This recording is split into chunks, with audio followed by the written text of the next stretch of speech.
الممتحنہ نام۔ اس سورہ کی آیت نمبر 10 میں حکم دیا گیا ہے کہ جو عورتیں ہجرت کر کے آئیں اور مسلمان ہونے کا دعویٰ کریں ان کا امتحان لیا جائے۔ اسی مناسبت سے اس کا نام الممتحنہ رکھا گیا ہے۔ اس کا تلفظ ممتحنہ بھی کیا جاتا ہے اور ممتحنہ بھی۔ پہلے تلفظ کے لحاظ سے معنی ہے وہ عورت جس کا امتحان لیا جائے، اور دوسرے تلفظ کے لحاظ سے معنی ہے امتحان لینے والی صورت۔ زمانہ نزول، اس میں دو ایسے معاملات پر کلام فرمایا گیا ہے جن کا زمانہ تاریخی طور پر معلوم ہے۔ پہلا معاملہ حضرت حاطب بن ابی بلتعہ کا ہے، جنہوں نے فتح مکہ سے کچھ مدت پہلے ایک خفیہ خط کے ذریعے سے قریش کے سرداروں کو رسول اللہ صلی اللہ علیہ وسلم کے اس ارادے کی اطلاع بھیجی تھی کہ آپ ان پر حملہ کرنے والے ہیں۔ اور دوسرا معاملہ ان مسلمان عورتوں کا ہے جو صلح حدیبیہ کے بعد مکے سے ہجرت کر کے مدینہ آنے لگی تھیں، اور ان کے بارے میں یہ سوال پیدا ہو گیا تھا کہ شرائط صلح کی روح سے مسلمان مردوں کی طرح کیا ان عورتوں کو بھی کفار کے حوالے کر دیا جائے۔ ان دو معاملات کے ذکر سے یہ بات قطعی طور پر متعین ہو جاتی ہے کہ یہ سورہ صلح حدیبیہ اور فتح مکہ کے درمیانی دور میں نازل ہوئی ہے۔ ان کے علاوہ ایک تیسرا معاملہ بھی ہے جس کا ذکر سورت کے آخر میں آیا ہے، اور وہ یہ کہ جب عورتیں ایمان لا کر بیعت کے لیے رسول اللہ صلی اللہ علیہ وسلم کی خدمت میں حاضر ہوں تو آپ ان سے کن باتوں کا عہد لیں۔ اس حصے کے متعلق بھی قیاس یہی ہے کہ یہ بھی فتح مکہ سے کچھ پہلے نازل ہوا ہے، کیونکہ فتح مکہ کے بعد قریش کے مردوں کی طرح ان کی عورتیں بھی بہت بڑی تعداد میں بیک وقت داخل اسلام ہونے والی تھیں، اور اسی موقع پر یہ ضرورت پیش آنی تھی کہ اجتماعی طور پر ان سے عہد لیا جائے۔ موضوع اور مباحث،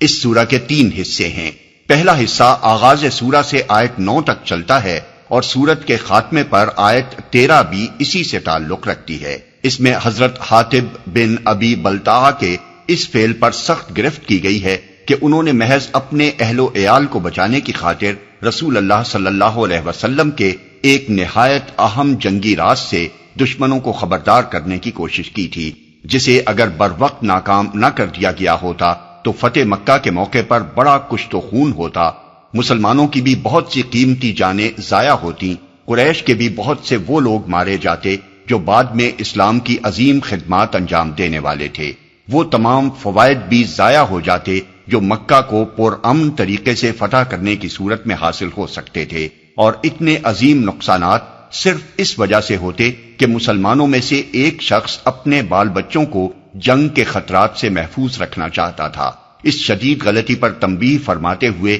اللہ تعالیٰ نے تمام اہل ایمان کو یہ تعلیم دی ہے کہ کسی مومن کو کسی حال میں اور کسی غرض کے لیے بھی اسلام کے دشمن کافروں کے ساتھ محبت اور دوستی کا تعلق نہ رکھنا چاہیے،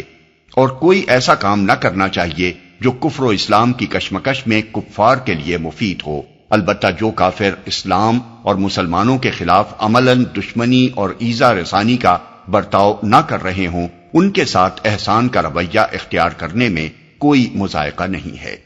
دوسرا حصہ آیات 10 اور 11 پر مشتمل ہے۔ اس میں ایک اہم معاشرتی مسئلے کا فیصلہ کیا گیا ہے جو اس وقت بڑی پیچیدگی پیدا کر رہا تھا۔ مکے میں بہت سی مسلمان عورتیں ایسی تھیں جن کے شوہر کافر تھے، اور وہ کسی نہ کسی طرح ہجرت کر کے مدینہ پہنچ جاتی تھیں۔ اسی طرح مدینے میں بہت سے مسلمان مرد ایسے تھے جن کی بیویاں کافر تھیں اور وہ مکے ہی میں رہ گئی تھیں۔ ان کے بارے میں یہ سوال پیدا ہوتا تھا کہ ان لوگوں کے درمیان رشتہ ازدواج باقی ہے یا نہیں۔ اللہ تعالیٰ نے اس کا ہمیشہ کے لیے یہ فیصلہ فرما دیا کہ مسلمان عورت کے لیے کافر شوہر حلال نہیں ہے، اور مسلمان مرد کے لیے بھی یہ جائز نہیں کہ وہ مشرک بیوی کو اپنے نکاح میں رکھے۔ یہ فیصلہ بڑے اہم قانونی نتائج رکھتا ہے جن کی تفصیل ہم آگے اپنے حواشی میں بیان کریں گے۔ تیسرا حصہ آیت 12 پر مشتمل ہے، جس میں رسول اللہ صلی اللہ علیہ وسلم کو ہدایت فرمائی گئی ہے کہ جو عورتیں اسلام قبول کریں